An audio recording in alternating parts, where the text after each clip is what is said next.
You can feel the rope cutting into your wrists. The cell smells of something beyond mold. It's decay. Human decay. You are 19 years old. In the last 2 years, you have accomplished what entire kingdoms could not. You gave a dying nation its crown back. You shattered siege lines that military strategists had declared unbreakable. English commanders woke up in cold sweats, screaming your name. But they got you anyway. Your head is shaved. The cold air stings your scalp like 1,000 needles, pressing in all at once. They dragged you through that humiliation like a coronation played in reverse, stripping away everything you were piece by piece. Your armor is gone.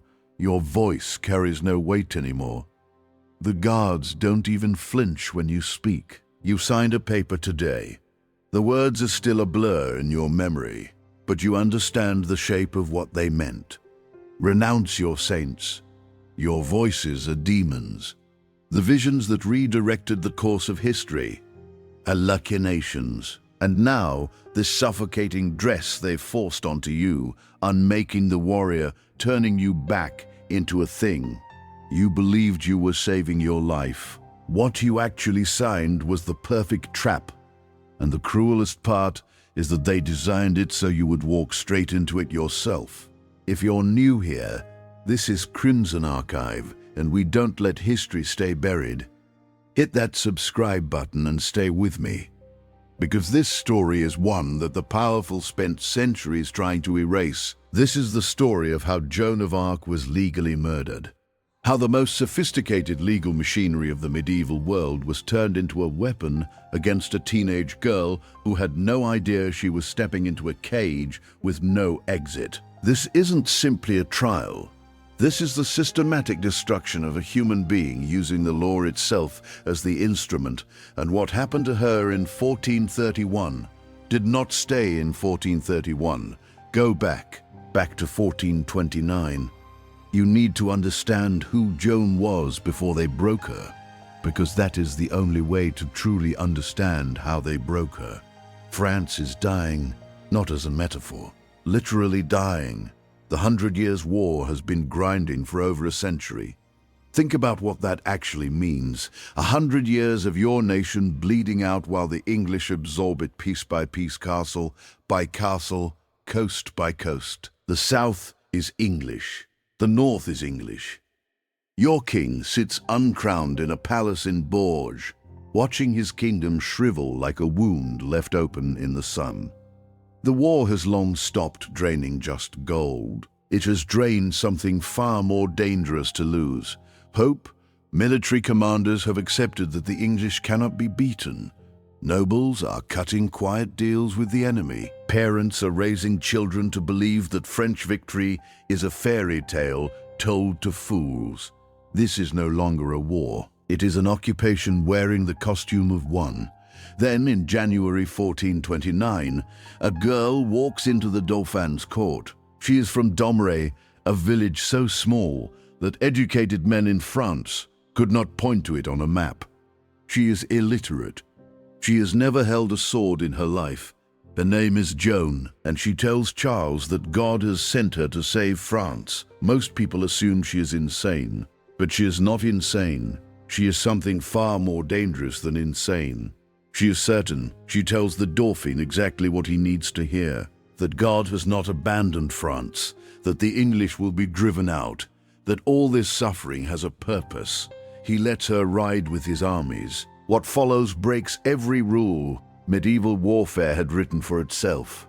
Joan arrives at the siege of Orléans, the most critical stronghold still in English hands. For months, the English have held it with fewer than 5,000 soldiers, but they are English soldiers, battle-hardened and immovable.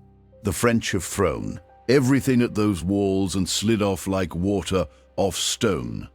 Then Joan arrives and something shifts. Not the tactics, the belief. When she rides toward those walls, the soldiers follow her, not because of any military order, but because something in her presence says this will not fail. And somehow, impossibly, it doesn't. Orléans falls. The English commander is captured. The impossible becomes real. One victory, then another, then another. In May 1429, Joan stands beside Charles as he is crowned King of France at Reims. She is in full armor. The crowds are screaming themselves raw. This is not merely a coronation, it is a verdict. A 19-year-old peasant girl has rewritten what an entire nation believed was possible. She has proven that the English are not invincible. She has handed back something that seemed permanently lost. By the summer of 1429, Joan of Arc is the most powerful person in France, not on paper. Officially, Charles wears the crown, but everyone understands the truth. The girl who hears voices from saints is the reason France still exists. The English understand this too, and they begin making plans. Not to defeat her in battle. She has proven they cannot do that. No, they are going to destroy her in a courtroom, because there is exactly one place where Joan's divine mandate means nothing. Inside the architecture of theology and law. In May 1430, Joan is leading troops at Compiègne, a town caught between French and Burgundian territory. The Burgundians are technically French nobles, but they have been English allies since the Treaty of Troyes, playing both sides and profiting from it. A Burgundian soldier pulls Joan from her horse during a skirmish. One moment she is rallying troops. The next she is surrounded, dismounted, captured. It should have been an ordinary prisoner of war situation, a ransom, perhaps a trade, perhaps a release. But the Burgundians sold her.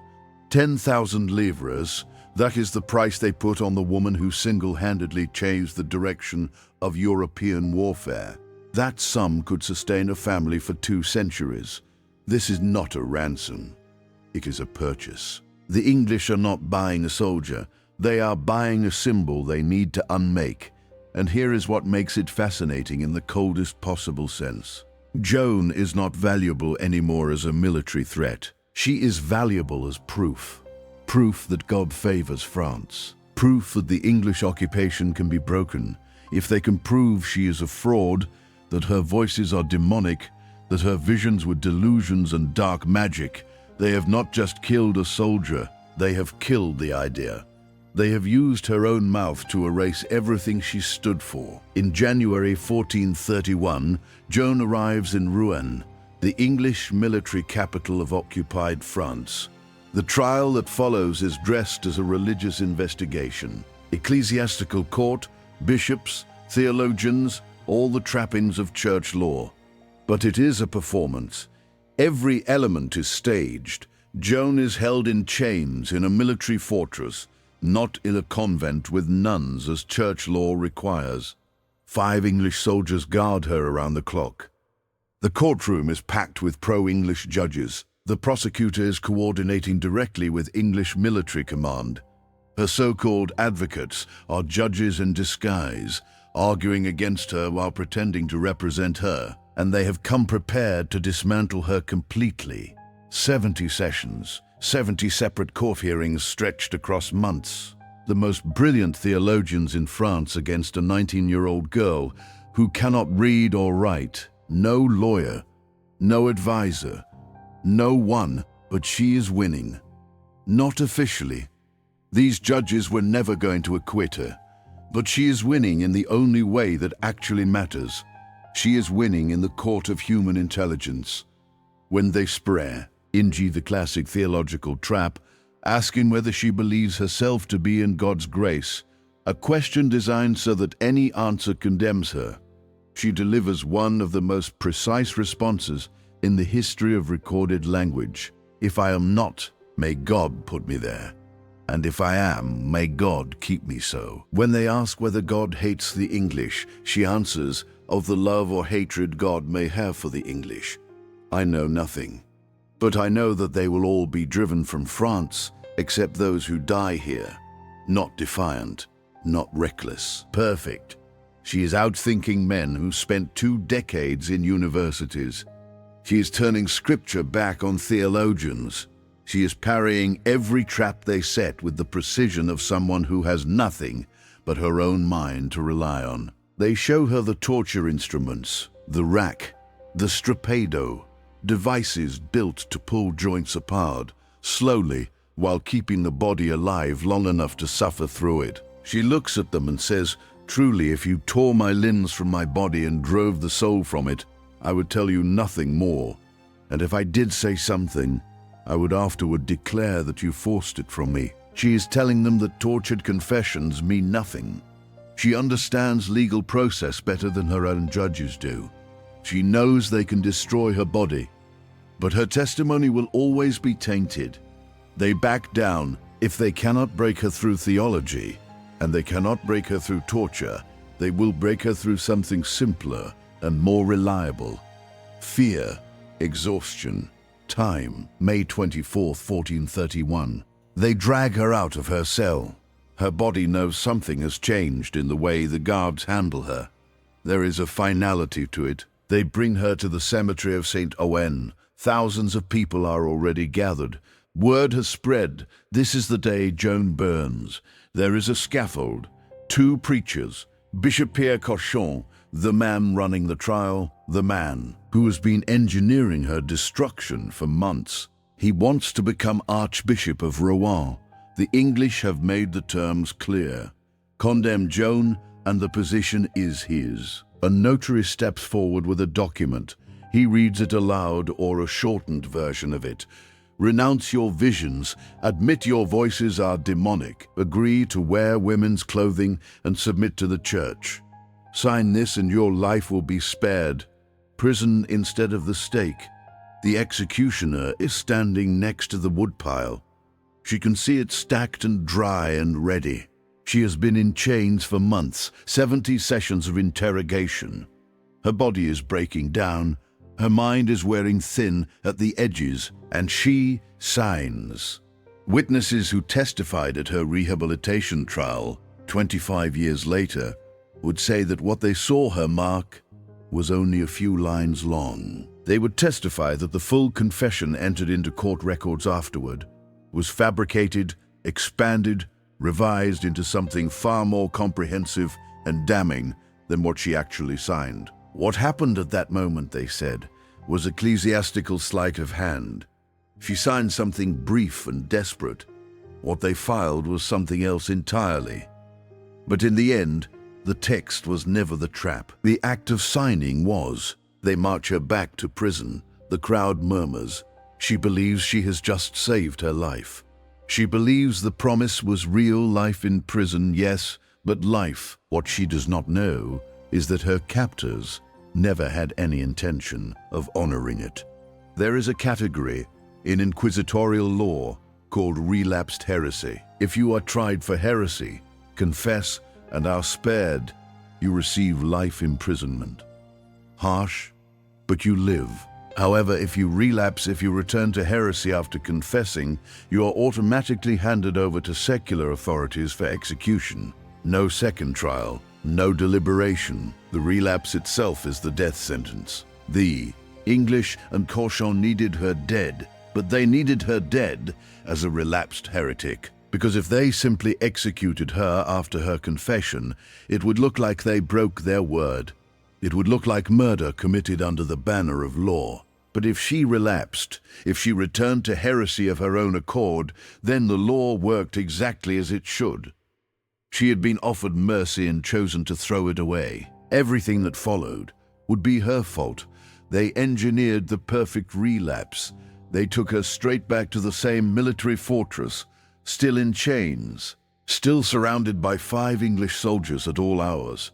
They shaved her head again as humiliation, and they made her wear the dress that had been promised would save her life, the dress that actually made her catastrophically vulnerable. For months, Joan's men's clothing had been her only real protection. She testified during the trial that she bound her breeches and tunic with dozens of tight cords, lashed together so tightly they could not be removed without tearing the fabric. It was armor against sexual assault. It was the only barrier between her and the soldiers in that room. Witnesses at her rehabilitation trial would later confirm that English lords had attempted to rape her in her cell. Those cords were the only thing that stopped it. Now she was in a dress, in a room with 5 male soldiers, and the taunting started. The threats started. 4 days passed. Then one night, the guards took the dress. They simply took it. She was left with only the men's clothes they had thrown into the cell in a sack. An impossible choice. Face those soldiers with nothing, or put on the forbidden clothes. She chose the clothes. She chose safety. On May 28th, 4 days after her confession, the judges came to her cell. Cochon walked in. The other judges filed in behind him. They found her in men's clothing.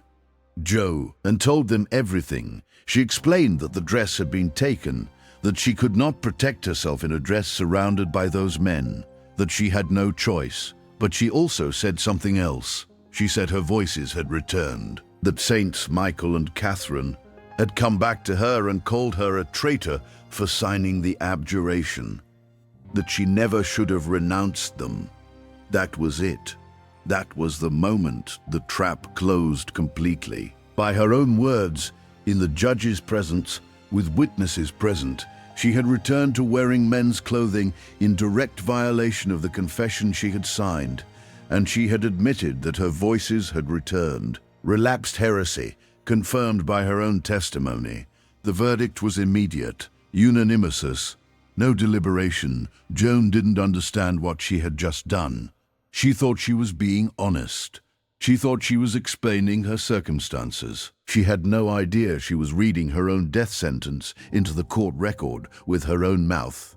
She didn't realize that the judges had constructed a situation where she had to choose between her safety and her survival. They took the dress knowing she would put on the clothes.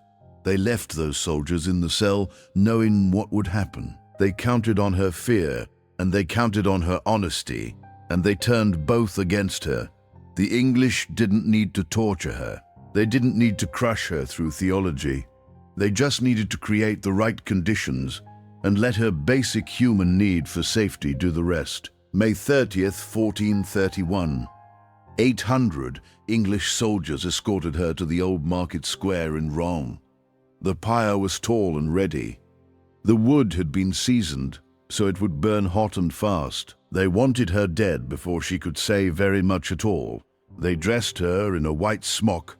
They placed a paper hat on her head, printed with the words, "Heretic, relapsed, apostate, idolater, she as could for a crucifix." A friar gave her one made of 2 sticks lashed together with string, just wood and twine. But it was Christ. It was enough. She climbed onto the pyre. They chained her to the stake, tightly. They wanted to make sure she could not fall, could not move, could do nothing but stand there and burn. The executioner lit the fire. The wood caught immediately, and she didn't scream. She didn't curse her judges. She didn't rage against God or the English or the absolute injustice of every single thing that had been done to her. Instead, she looked toward the man who had orchestrated her destruction and said, "Bishop Cochon, I die through you." Not an accusation, a statement of fact. Her final testimony, delivered truthfully, even as the flames rose around her. Then she asked someone to hold the crucifix high enough that it would be the last thing she could see. A dying woman. One simple request, something to look at while she burned. And as the smoke thickened and the heat became unbearable, witnesses reported hearing her voice rising above the roar of the fire, calling out over and over again, "Jesus, Jesus, Jesus," not once, over and over. The name repeated like a prayer, like a promise, like the only true thing left standing in a world that had become entirely corrupt. The crowd watched it, thousands of them. French people who had cheered for her, who had been saved by her, now watching her burn. English soldiers who had engineered her death, priests who had condemned her, nobility who had said nothing. And then something happened that the English had not planned for. An English secretary, a man who had been part of the trial, part of the machinery that condemned her, watched as her body blackened in the flames, and cried out in the marketplace, "We are lost, for we have burned a saint." After her body was charred, they raked back the coals to show the crowd hate. Her remains, proof she was a woman, proof she had not escaped. Then they burned the remains again and again, until only ash was left. Then they gathered what little remained and threw it into the Seine. They were trying to make sure that not even her dust could become a relic. Not even her bones could be honored. They wanted her completely and utterly erased. But something was already in motion that they had not accounted for. 25 years later, Joan's family demanded a retrial. The Pope authorized it. And in that rehabilitation trial, over 100 witnesses were called. Priests who had sat in the courtroom, judges who had voted to condemn her, guards who had stood in her cell, notaries who had recorded the documents, soldiers who had watched over her. They testified under oath before the Pope's representative. They testified that Joan's confession had been manufactured, that the document she actually signed was nothing like what was entered into the court record, that her imprisonment violated church law from the beginning, that the guards had been systematically abusive, that her dress had been deliberately taken from her, forcing an impossible choice, that the entire trial had been corruption from its very foundation. The rehabilitation trial declared the original verdict a complete fraud. Joan's name was cleared. The church officially recognized her virtue. Within a century, she was canonized as a saint. The English had burned a saint, and history confirmed it. But here is what should stay with you long after the facts fade. Joan of Arc did not die in a moment of spiritual collapse or personal failure. She did not die because she turned away from God or abandoned her mission. She died because she trusted the law. She died because she believed that there were rules in place that would protect her. She died because she signed a document believing it would salve her life, and the document was the trap. If this story hit you the way it hit me, leave a like and subscribe to Crimson Archive. History this dark deserves to be remembered.